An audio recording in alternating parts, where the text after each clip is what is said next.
یه سوال مشهور: آفریننده خدا کیه؟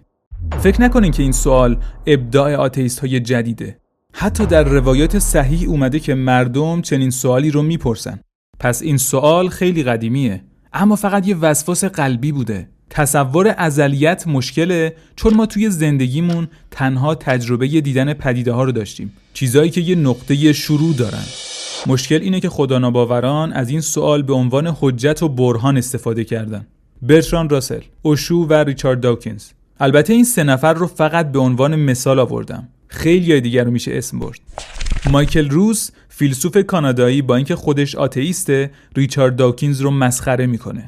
نوشتم که کتاب The God Delusion مرا برای آتئیست بودنم خجالت زده کرد و این را واقعاً با جدیت گفتم. داوکینز میتواند با شادی بچرخد و با صدای بلند بپرسد علت خدا چه بود؟ انگار به کشف فلسفی بزرگی دست یافته است. اما چرا این سوال اشتباهه؟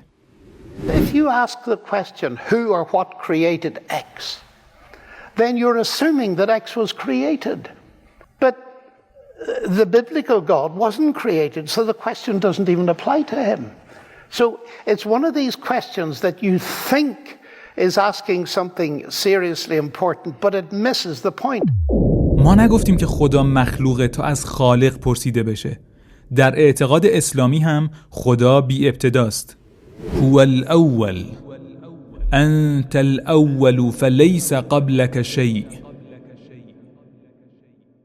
میپرسن ناآفریده رو کی آفریده؟ و این سوال به وضوح غلطه، چون فرض میکنه که چیزی در آن واحد هم مخلوقه و هم نامخلوق، که این پارادوکسه و عقلاً محاله.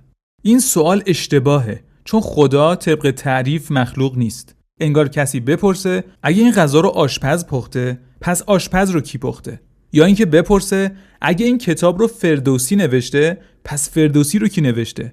در حالی که آشپز پختنی نیست و فردوسی هم نوشتنی نیست. البته خیلی از خداناباوران دلیل خداباوران رو تحریف شده ارائه میکنن تا بتونن چنین سوال سفسطه آمیزی بپرسن. برای نمونه، اوشو ادعا کرده که قاعده کلی ما اینه که هر چیزی که وجود داره آفریننده‌ای داره. راسل هم نوشته اگر همه چیز باید سبب داشته باشد، پس خدا هم باید سببی داشته باشد.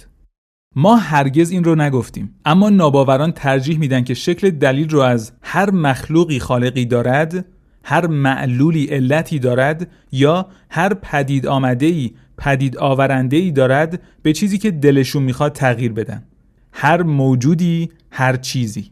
چون فقط اینطوری میتونستن سفسطه کنن و بپرسن Who created the gods? پرسش‌های اشتباه رو جواب ندیم. تصحیح کنیم.